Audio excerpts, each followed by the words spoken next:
का, तो सारा काम सबका छोड़ के सारी लेबर वहां लगा रखी है। बच्चे स्कूल के हमारे स्कूल नहीं जा पा रहे। गांधी रीजन देखो कितने टाइम से टूटा पड़ा है। और क्या दिक्कत है, सिर्फ पेड़ काटने की एनओसी नहीं मिली।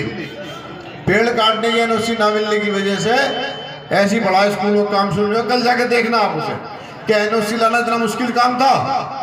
एनओसी अगर विधायक जाके बैठ जाए, कोई एनओसी रोक सकता है? हमारे बच्चों का मुस्तकबिल खराब हो रहा नहीं हो रहा, बताओ कौन देखेगा इसे? शिक्षा की बात कर रहे हैं, कह रहे हैं हम किताबें फ्री दे रहे हैं। पहले नहीं मिलती थी? पहले क्या सरकारी स्कूल में फीस थी? पहले भी फ्री था ना, या फीस लगती थी पहले? पहले का रिजल्ट देख लो और अब का रिजल्ट देख लो। कह रहे हैं इलाके में कूड़ा उठाने वाली गाड़ी नहीं आ रही। हमने तो सुबह की गाड़ी का वादा करा था, शाम में उठवाया नहीं उठवाया? बताओ, हाथ उठा के बताओ। ऐसा नहीं चल रहा मामला। ये मीडिया वाले भी खड़े हैं, ये कहेंगे वैसे ही कर रहा अपनी तरफ से। ये शाम में गाड़ी आई नहीं आई? जिस रोड पे हम खड़े, सुबह की झाड़ू का वादा था, शाम में झाड़ू लगी नहीं लगी? लगी ना। कह रहे थे धुएं की गाड़ी नहीं आई, धुएं का तो टेम्पो भी आया, इस इलाके में आया नहीं आया? बताओ। कहने लगे अपने घर के सामने मस्जिद है, नूरानी मस्जिद, उस पे वो डाल के चूना और फूल डाल के इन्होंने फोटो खिंचवा लिए। इलाके ने बताया हर एक मस्जिद में चूना और फूल डाले, रमजानों में नहीं डाले। बताओ।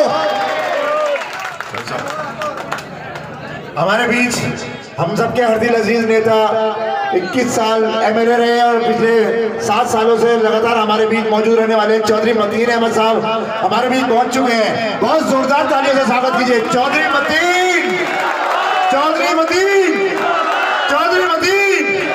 कांग्रेस पार्टी जिंदाबाद। चौधरी मतीन की बात पे, चौधरी मतीन की बात पे। शुक्रिया दोस्तों।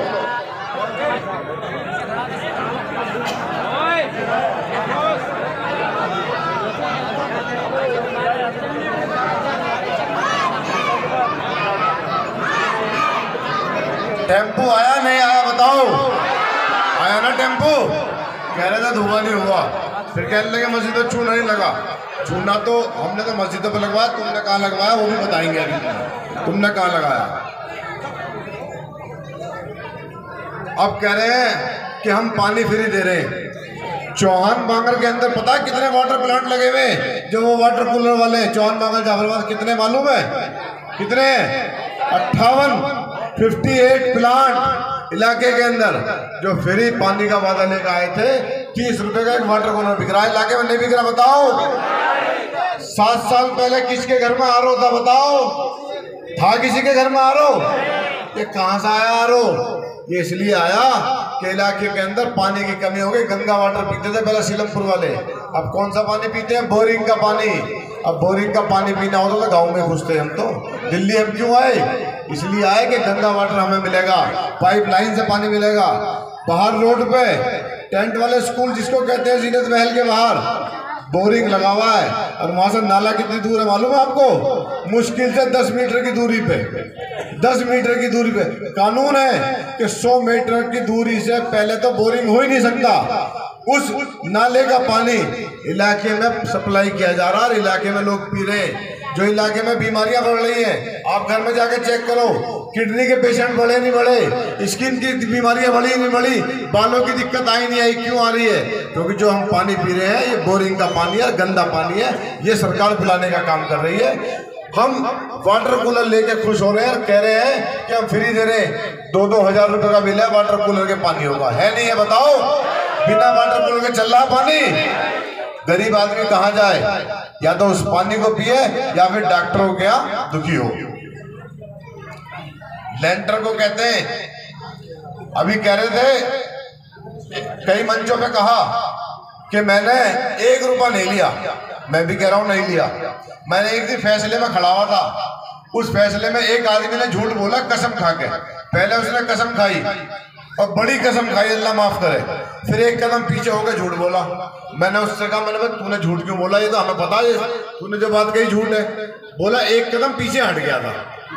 1 रुपया नहीं लिया। बच्चे बैठे हैं यहाँ, बच्चों 1 रुपया तुम लेते हो किसी से? अब 10 लेते हो ना? जरार भाई खड़े हैं यहीं पे, गवाह खड़े हैं सामने। जब मकान बना जरार भाई कितने पैसे लिए? 1.5 लाख। ये रे चुनाव लड़ाया था विधायक जी को इन्होंने निगम का, और चुनाव के तुरंत बाद जब मकान बनाया तो कितने लिए भैया? 1.5 लाख मुझसे और 2.5 लाख मेरे पड़ोसी से। इसी मजमे में कई लोग होंगे, कल कल्याण पे थे कई लोग जिन्होंने हाथ उठा उठा के बताया कि हमसे कितने पैसे लिए। तो विधायक जी सच्चे 1 रुपया नहीं लिया किसी से, लिया 1 रुपया किसी से? लाखों में लिए। और ये उसी की हाय है। एक बेवा तो मुझे ऐसी मिली थी जिनने कहा कि 25,000 रुपए जेवर बेच के दिए। पति की डेथ के बाद मकान बनवा रही थी, सही करवा रही थी, बनवा भी कह रही थी, और उससे पे एमसीडी वाले पहुंच गए। लास्ट ये हुआ कि 25,000 रुपए देने के लिए नहीं थे, तो जो उसमें बुंदे बुंदे थे वो बेच के एमसीडी वालों को 25,000 रुपए दिए। 1 साल में कोई पैसे लेके गया एमसीडी वाला आपसे? दिखा कोई एमसीडी वाला ऐसा जो हराम के पैसे लेके आओ? एक आ गया था किसी के घर पे, 6ठी मंजिल दिखाई मैंने उसे, रास्ते में पेशाब निकल गया पैंट में, दोबारा आया नहीं वहां। और इलाके में ढूंढ के देख लो किसी मकान से अगर एमसीडी वाला पैसे ले गया हो। ये क्यों होता है? ये कमजोर नेतृत्व की वजह से होता है। अब मौलाना अब्दुल रहमान साहब इलाके में घूम रहे हैं, पता है आपको क्या कह रहे हैं? मंच पे लोगों से मिलके क्या कह रहे हैं मालूम है? दोनों कह रहे हैं, बंटी बबली लोगों से कह रहे हैं कि अगर तुमने वोट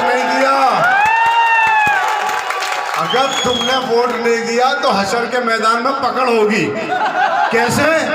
बोले तुम फ्री का पानी बिजली ले रहे हो और वोट नहीं दे रहे, तुम गद्दारी कर रहे हो। ये गद्दारी है क्या? मुख्यमंत्री अपने गांव से पैसे लाके बांट रहा बिजली पानी के? किसका पैसा है ये? क्या इससे पहले लोगों ने, सरकारों ने पैसे की मदद करी नहीं? फ्री राशन बंटा नहीं, फ्री ड्रेसें मिली नहीं, क्या नहीं मिला? तो यानी कि हशर के मैदान में पकड़ होगी, क्योंकि मौलाना ने कह दिया। मौलाना अब्दुल रहमान साहब कह रहे हैं हशर के मैदान में पकड़। मैं भी डर गया, मैंने पता नहीं यार, अल्लाह रहम करे क्या होने वाला है। मंचों पे कह रहे हशर के मैदान में पकड़ होगी। शुरुआत करी, काम नहीं कर रहा, फिर बोले कि लेंटर में पैसा खा लिया, वो भी झूठ निकला। झूठ करते करते लास्ट में आ गए, कहने लगे कि 10,000 करोड़ का आदमी है। किसी को ऐतराज नहीं हुआ 10,000 करोड़ से भी। फिर नई बात ले आए, अब लास्ट में थक के बोले कि हशर के मैदान में पकड़ होगी तुम्हारी भैया। होगी हशर के मैदान में पकड़? किसके? 39 चलान होते, मेरा झंडा उठाए घूम रहा होता, नहीं घूम रहा होता। इन्होंने यही तो किया। देखो इन्हें ताकत दी अल्लाह ने, इन्होंने जुल्म किया, इन्होंने लेंटर तोड़वाए, इन्होंने चलान करवाए, इन्होंने बदतमीजी करी, बदकलामी करी। अल्लाह ने हमें ताकत दी, अल्लाह माफ करे। हमने सर झुका लिया। एक आदमी ढूंढ के लाओ जिससे हमने बदतमीजी करी, बदकलामी करी हमने। हमारी ताकत ही नहीं है, हम किसी को जलील कर सकते हैं, इतनी हैसियत नहीं है हमारी। हमें डर लगता है उससे। जो देना जानता है वो लेना भी जानता है। 1 सेकंड लगेगा छीनने में, उसे वापिस ले लेगा।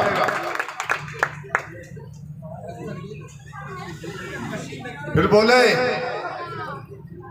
अभी मंच पे कह रहे थे कल्याण पे क्या बोले दंगे पे मुझे बदनाम कर रहे हैं, मैं दंगे में नहीं था। दंगे में थे विधायक जी? यहाँ कहाँ थे? पता कहाँ थे? ब्रह्मपुरी रोड पे कल्याण सन्निवे के पास A to Z नाम से एक दुकान है, उसका मालिक है शाहबुद्दीन, उसके ताले वाला। उसके यहाँ दंगे के टाइम पे आग लगी। उसने 50 फोन करे फायर ब्रिगेड को। जब ही अचानक से एक सुपरमैन आए, वो शास्त्री पार्क गए, उन्होंने फायर ब्रिगेड उठाई। सुपरमैन देखा होगा बच्चों ने, देखा सुपरमैन? हमने भी देखा, हमारे टाइम पे भी दौड़ के जाता था।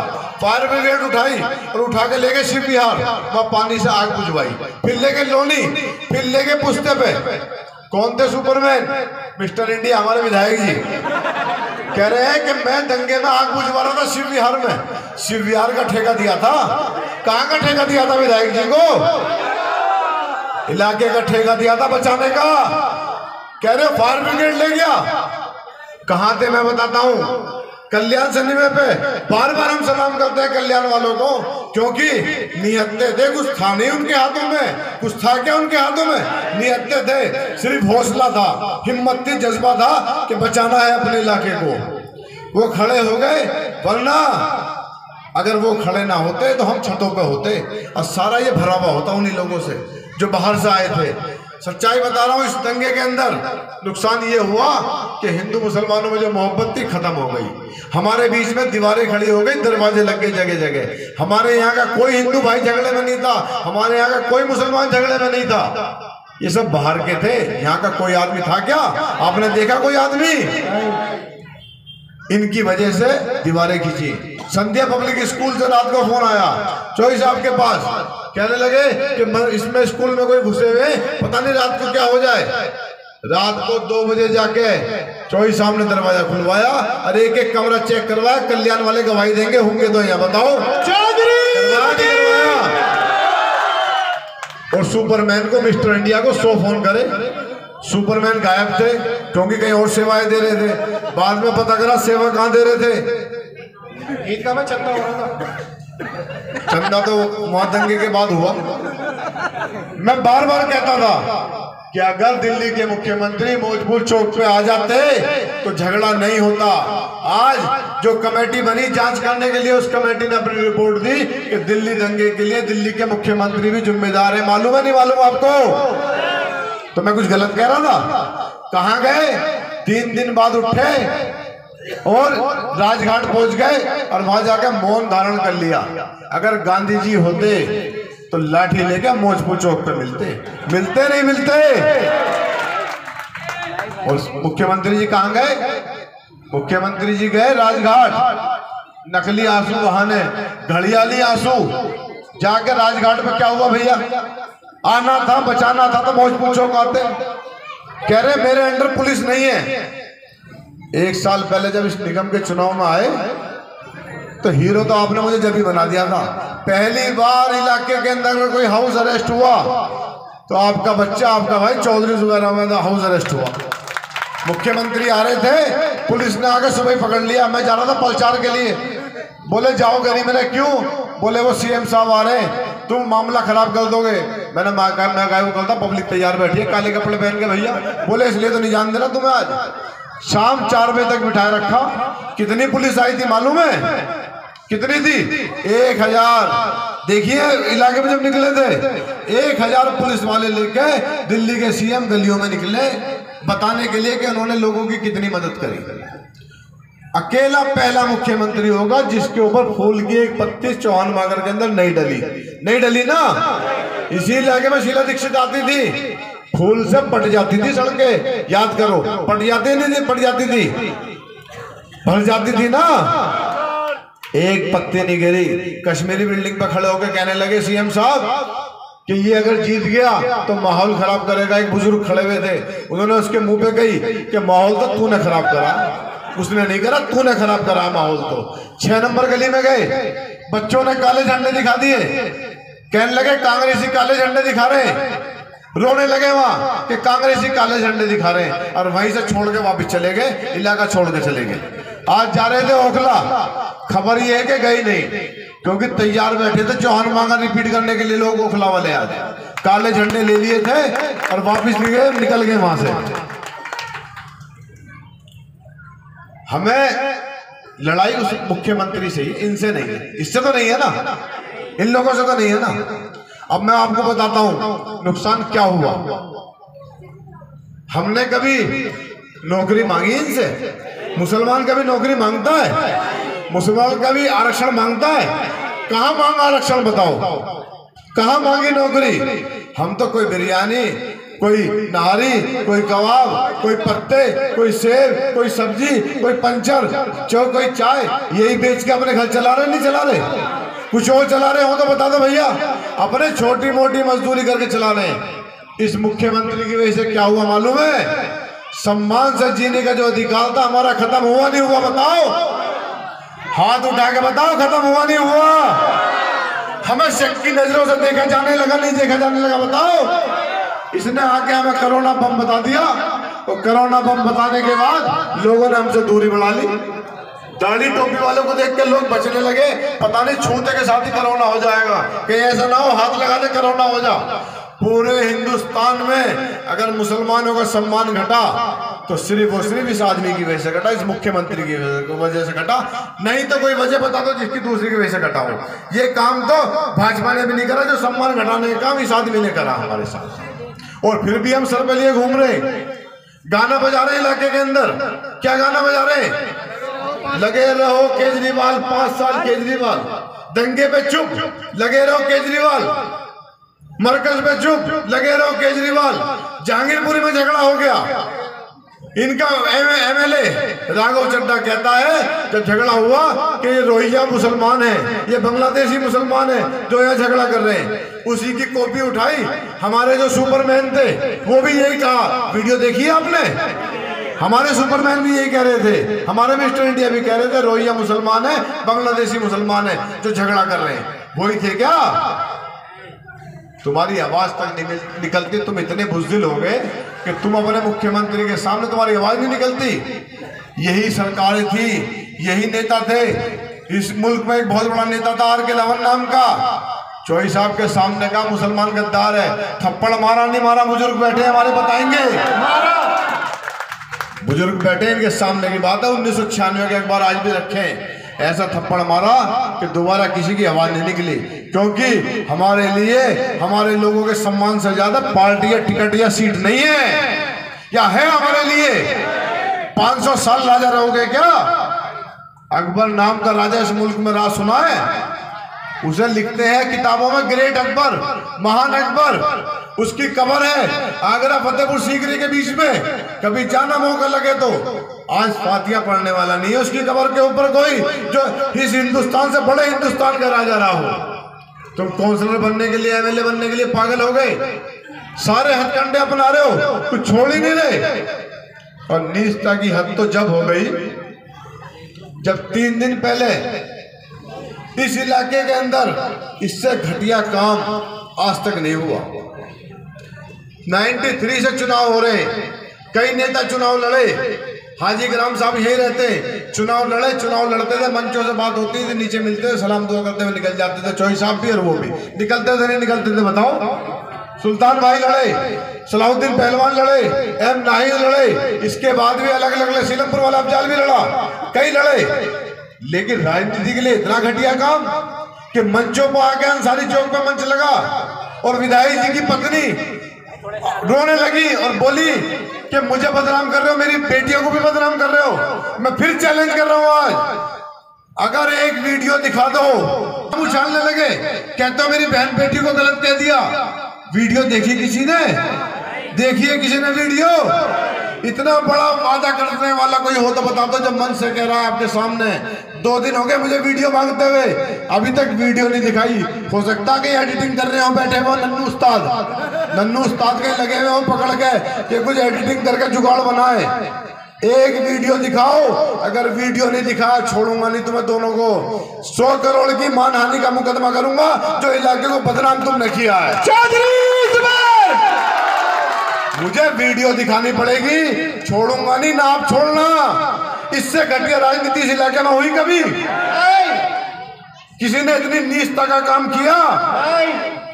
रोने लगे, मेरी बहन बेटियों को कह दिया वीडियो दिखा, वीडियो देखे बगैर छोड़ना नहीं है इन्हें। जहां आपको मिल जाए पूछो वीडियो कहाँ है, बाकी बात बाद में, इलेक्शन बाद में लड़ेंगे, देखी जाएगी, पहले वीडियो दिखा, वो सबूत दे जहां कही है। अब मैं कह रहा हूं तेरी बहन बेटी नहीं, हमारी बहन बेटी है, हमारी औलाद है, वो इलाके की औलाद।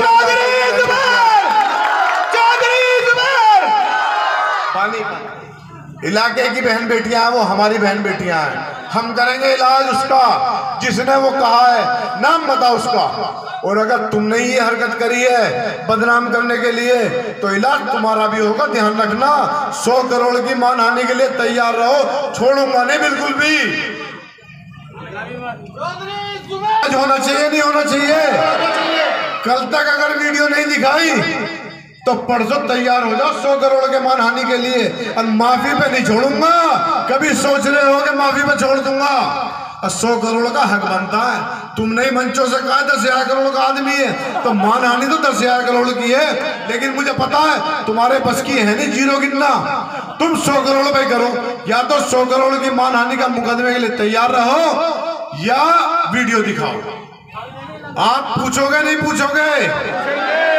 तुम इतने बड़े हो गए, मंचों से कह रहे हो शगुफ्ता चौधरी 10 बुरखे बदल रही है, रोज 4-4 बुरखे बदलती है, शर्म नहीं आती? अगर तुम हिजाब का मजाक उड़ाओगे, कल को कर्नाटक के अंदर एक बच्ची थी मुस्कान नाम की, सुना था, जिससे हिजाब का मामला हुआ था, स्कूल जा रही थी, लोग रोक रहे थे, ये हमारे रहबर बनेंगे।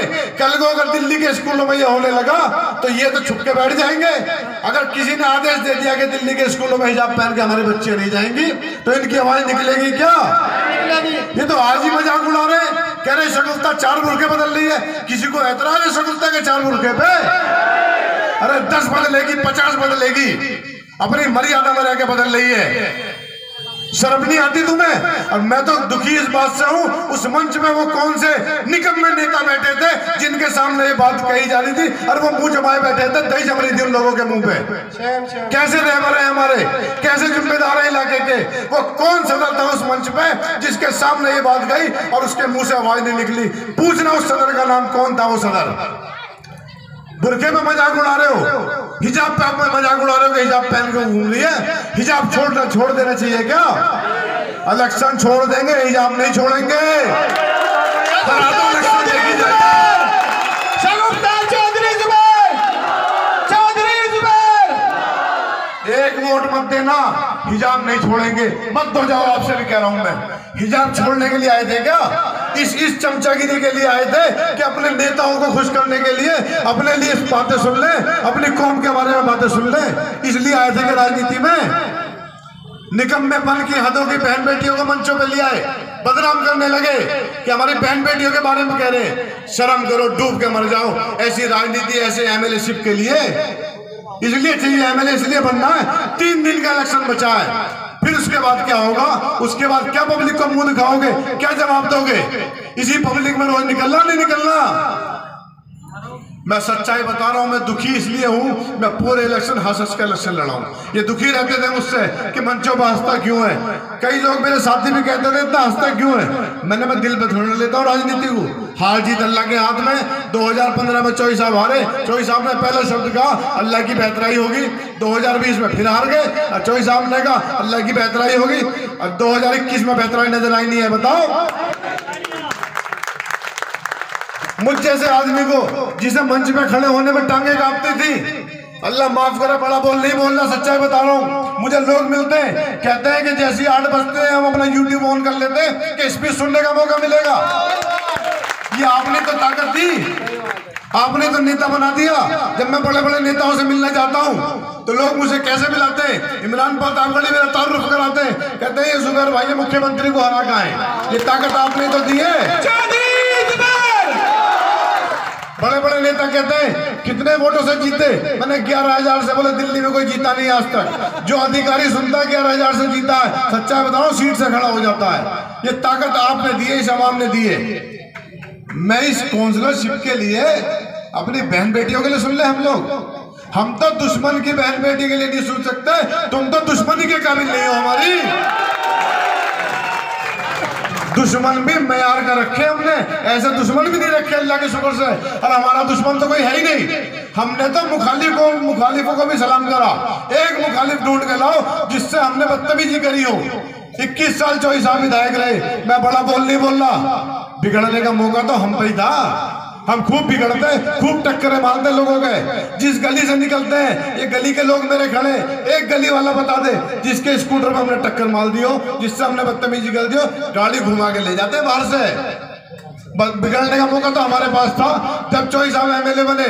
मेरी उम्र मात्र 13 साल थी। बिगड़ने की उम्र ही 15 साल से शुरू होती है। सबसे ज्यादा पावर में थे हम तो। 20 साल खूब बदमाशी करते, खूब बदतमीजी करते। लेकिन तो चौधरी साहब कहते हैं ना, हराम नहीं खिलाया। हराम खिलाते तो बिगड़ जाते। हराम खाते तो ये चेहरा नहीं होता। हराम खाते तो ये बच्चे मोहब्बत नहीं करते। करते हो नहीं करते?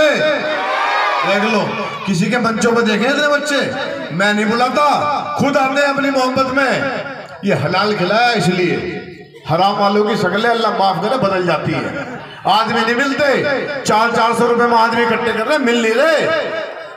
शाम को हिसाब करते हैं कि 15 मंगाए थे 12 क्यों आए, बोले जी 3 शर्मिंदा हो गए वापिस चले गए, तुम्हारा झंडा उठाना नहीं चाहते।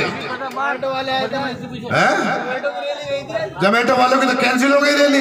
जोमेटो वालों ने कहा कहाँ मरने जा रहे हो, लोगों को रोटी सप्लाई करो, कहाँ नारे लगाओगे, वापिस चले गए, कैंसिल कर दी।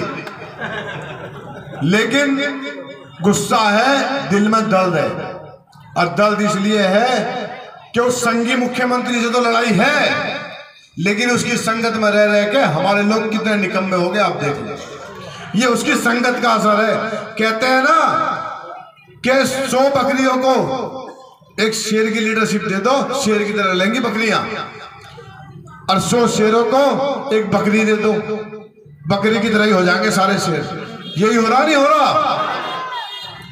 ऐसे बुज़दिल नेता हो गए हमारे दिल्ली के अंदर, हमारे कौम के रहबर ऐसे हो गए, आवाज नहीं निकल रही, एक की भी नहीं निकल रही।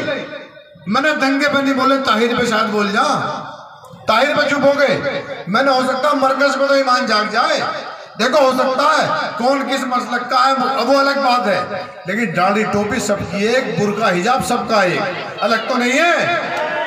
मैंने हो सकता कि इसमें ईमान जाग जाए, अब बोले, फिर जब भी नहीं बोले मैंने हो सकता जहांगीरपुरी पे आवाज निकल जा, फिर भी नहीं बोले। मैंने कहा बिल्किस बानो पे तो बोलेंगे। हिंदुस्तान का हर हिंदू मुसलमान दुखी था बिल्किस बानो पे। गुजरात के सारे हिंदू मुसलमान एमएलओ ने लिख के दिया माननीय राष्ट्रपति जी को कि ये गलत फैसला है, इनको वापिस जेल में डालो। और जब दिल्ली के संगी मुख्यमंत्री से पूछा जाता है कि बिल्किस बानो पे आपका क्या स्टैंड है, तो क्या जवाब मिलता है मालूम है? No comments. मुझे जरूरत नहीं है बात करने की इस बात पे, उससे जरूरत नहीं बात करने की। हम वोट के लिए सर पे लिए घूम रहे हैं झाड़ू को, इस तोहमत को सर पे लेके घूम रहे हैं हम कि जी लगे रहो 5 साल केजरीवाल। क्या वजह है जो इस सर पे रख के घूम रहे हैं? कह रहे हैं कि 500 वोट पे सिमटा दो केजरीवाल को। मैं कह रहा हूँ 500 आदमी कौन है जो इस तोहमत को लेके घूम रहे हैं हमारे बीच में? कुलदुगलू कौन है, नाम बताओ उनका मुझे, कौन है वो? तो कुलगाजी में था ना कुलदुगलू, हमारे बीच में ही था। तो कौन है कुलदुगलू जो हमारे बीच में रहकर उनका काम कर रहा है? हमें शर्म ही नहीं आ रही इतना सब कुछ होने के लिए। मुझे एक वजह बताओ, जब मुसलमानों की बात आई और केजरीवाल ने कहा हो कि भाई मैं इनके साथ खड़ा हूं इस मसले पे। राहुल गांधी इसलिए पसंद करता हूं। मैं इमरान प्रतापगढ़ी से मिलने गया, जन्मदिन था, मैं दुआ करता हूं अल्लाह आपको राष्ट्रपति बनाए। वहां एक आदमी बैठा था, बोला प्रधानमंत्री क्यों नहीं? मैंने वो दुआ सिर्फ राहुल गांधी के लिए। बोले क्यों? मैंने वही इस मुल्क में ऐसा सच्चा लीडर है जो सबकी बात करता है। चले कन्याकुमारी से कश्मीर, वो राजा का बेटा है, उसे पैदल चलने की जरूरत नहीं है, वो तो राजशाही से वैसे जी लेता, उसे क्या जरूरत थी? उसके लिए बहुत आसान था कि वो भी कट्टरता की राजनीति पा के प्रधानमंत्री बन जाता, लेकिन उसने वो रास्ता नहीं चुना, उसने कठिन रास्ता चुना। उन्हें पैदल जाऊंगा, लोगों को जोड़ूंगा, भारत जोड़ो का नाम दिया नहीं दिया बताओ? उससे कहा गया बिल्किस बानो पे सबसे पहले बोलने वाला आदमी कौन था? तो राहुल गांधी थे। जब दंगे के बाद मुस्तफाबाद में मस्जिद पे आग लगाई गई, सबसे पहले आने वाला नेता अगर कोई था तो राहुल गांधी थे, इसलिए वो मेरा नेता है। कांग्रेस पार्टी। केजरीवाल का एक आदमी आया हो तो बताओ? कुछ नेता गए ईदगाह में टेंट लगाया, चंदा कर लिया, तो उस चंदे से किसकी मदद करी? नाम बताओ? मदद करी मस्जिदें जो हमारी शहीद हुई थी, जिनमें आग लगी थी, जिनके घर जले थे, दुकानें जली थी, किसने बनवाई मालूम है? सरकार ने नहीं बनवाई, उन्हें बनवाया जमीयत उलमा हिंद ने, मौलाना अरशद मंदरी साहब ने, महमूद मंदरी साहब ने। बनवाया नहीं बनवाया, पूछा करो जाके। हम लेके घूम रहे सर पे केजरीवाल केजरीवाल केजरीवाल। जब तक जवाब नहीं दोगे, जब तक ऐसा ही होता रहेगा। हमारे साथ सच्चाई बता रहा हूँ, अभी तो कुछ लोग हमारी हिमायत में बोल भी रहे, कल को हिमायत में बोलने वाला नहीं मिलेगा। और जो कौमें सो जाती हैं, जिनकी आवाजें बंद हो जाती हैं, उनकी आवाज उठाने वाला नेबर भी खत्म हो जाते हैं। आज बताओ कौन हमारे आपका दिल्ली में नाम बताओ उस मुसलमान लीडर का अपने लिए जो आपकी आवाज उठाता हो, बताओ नाम मुझे। अरे चौधरी जुबैर तो तुम्हारा बच्चा लीडर नहीं है, तुम्हारे घर का है। नेता बताओ 5 MLA दिल्ली के अंदर, नाम मालूम है? इमरान हुसैन, अमानतुल्लाह, शेख इकबाल, सुपरमैन और हाजी यूनुस साहब। आवाज निकलती है किसी की? कोई मसला ऐसा देखा हो जिसमें आके अड़ के खड़े हो गए हो? हद तो इतनी हो गई कि 11 महीने का हदिया इमामों का रुक गया तो मुख्यमंत्री पे के दरवाजे पे मैं जाके खड़ा हुआ, मेरी पार्टी जाके खड़ी हुई और हमने मुख्यमंत्री को चेतावनी दी, घर के बाहर दी कि अगर तनख्वाह हमारे वो इमामों का हदिया नहीं दिया तो दिल्ली में निकलना मुश्किल कर देंगे, जगह जगह काले झंडे दिखाएंगे जैसे चौन मगर में दिखाए। और अल्लाह का शुक्र यह हुआ कि इस धमकी के बाद 1 हफ्ते में हदिया मिल गया। अब 7 महीने का फिर रोक के बैठे, अब इनकी आवाज नहीं निकल रही। जाके पता करो इमामों से हमारे। और ऐसी ऐसी जगह मस्जिदें हैं जहां पे कोई पड़ोस में रोटी देने वाला भी नहीं है, मालूम है आपको? एयरपोर्ट जाओगे रास्ते में मंजिल ISBT में मस्जिद। और ये सरकार एहसान नहीं करती हम पे। लोग खुश हो जाते होंगे कि सरकार ने हमारे इमामों को हदिया दे दिया। ये कौन सा पैसा है? ये हमारे बाप दादाओं ने जो प्रॉपर्टी वक्फ की थी उसके किराए का पैसा मिलता है, उससे पैसा दिया जाता है इमामों को। सरकार कोई इमदाद नहीं करती, कोई हम पे एहसान नहीं करती, हमारा पैसा है। जिस 7 महीने के पैसे को सरकार दबाए बैठी है। क्यों दबाए बैठी है? हमारे रहबर निकम्मे हो गए, आवाज नहीं निकलती इसलिए दबाए बैठी है। अगर ये जाके ये 5 नेता हाथ पकड़ के कहते हैं किस हक से तुमने हमारे इमामों का हदिया रोका, बताओ कैसे रोक लेगा कोई आदमी? इनकी आवाज नहीं निकलती। वो तो खुश हो जाते हैं कि इनको लॉलीपॉप देते रहो, खुश रहेंगे। लॉलीपॉप वाले नेता चाहिए क्या हमें? जिनके मुंहों से आवाज ना निकले वो चाहिए क्या? ये चुनाव मैं बता रहा हूं सिर्फ और सिर्फ उस संगी केजरीवाल से बदले का चुनाव और कुछ नहीं है। ये चुनाव बन गया है आवाम का और उस घमंडी मुख्यमंत्री का। उसको जवाब आपने पहले भी दिया था, इस बार भी देना है। अगर नहीं दिया, सच्चाई बता रहा हूं, मुझे फर्क नहीं पड़ता। अल्लाह का शुक्र ये है कि चौधरी साहब के फोन में इनके मंत्री से ज्यादा ताकत है। काउंसलर बन के कोई तमगे नहीं लगे मुझ में कि मुझ में बड़े तमगे लग गए, स्टार लग गए, बड़े लाइमलाइट में आ गया, बड़े फायदे हो गए। लेकिन ये चुनाव हिंदुस्तान देख रहा है, पूरा हिंदुस्तान चौहान बांगरे की तरफ है। आज हालत 1 साल पहले जो करी थी, वजह ये हालत ये हो गई कि मुस्लिम इलाकों में जाने से डर रहे हैं। दिल्ली के संगी मुख्यमंत्री नहीं जा रहे ना, और जा रहे हैं तो पिट रहे हैं जगह जगह। देखे नहीं नेता अभी पिटा था एक MLA इनका। मैं अपने वाले को नहीं कह रहा, समझ करना कुछ, ये हमारा ही है, भले ही भटका हुआ है, अल्लाह हिदायत देगा एक दिन इसे भी, और ये भी नारा लगाएगा अभी उसके सामने, अल्लाह देगा हिदायत। लेकिन ये उसी को जवाब है, जवाब उसी को देना, जवाब देना पड़ेगा और एक जवाब इनसे लेना पड़ेगा। 2 दिन का टाइम इनको दिया है हमने, उसको तो जवाब देना है और इनसे जवाब लेना है। वीडियो दिखा वरना इलेक्शन छोड़, वीडियो दिखा वरना इलेक्शन छोड़। ये बार बार आवाम पूछेगी नहीं पूछेगी? हाथ उठा के बताओ पीछे वाले, पूछोगे नहीं पूछोगे? छोड़ना नहीं है इसे। अगर छोड़ दिया तो सच्चाई बता रहा हूं इलाके का माहौल खराब होगा और आगे आने वाले नेता भी यही निकम्मी हरकतें करेंगे। जब तक सीरियस बात है, मजाक लिया हुआ है बार बार कह रहा, जब तक छोड़ेंगे नहीं, जब तक तोड़ेंगे नहीं। पुष्पा झुकेगा तो नहीं है? पुष्पा नाम सुन के फ्लावर समझे? फायर है फायर, छोड़ेंगे नहीं। इस इलाके का बच्चा बच्चा पुष्पा है नहीं है? बताओ बताओ बे। जवाब लेना है दोनों से, उस संगी मुख्यमंत्री से भी और इनसे भी। उसे तो जवाब देना है, लाली पिछली गई नहीं है, दोबारा फिर रहनी चाहिए और इनसे जवाब लेना है। वीडियो दिखा वरना इलेक्शन छोड़, वीडियो दिखा वरना इलेक्शन छोड़, वीडियो दिखा हम छोड़ेंगे वरना तू इलेक्शन छोड़। जीरो करना, जीरो करोगे? हमारी बहन बेटियों के हिजाब का मजाक उड़ाते हो, ऐसे निकम्मे रहबर चाहिए हमें क्या?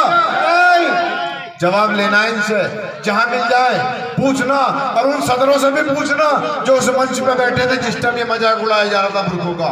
वो कौन निकम्मे बैठे थे उस मंच पे जिनके सामने बुरके का हिजाब का मजाक उड़ाया जा रहा था और हम चुप थे, मुंह में दही जमाए बैठे हंस रहे थे। पूछोगे ना, बहुत टाइम लिया।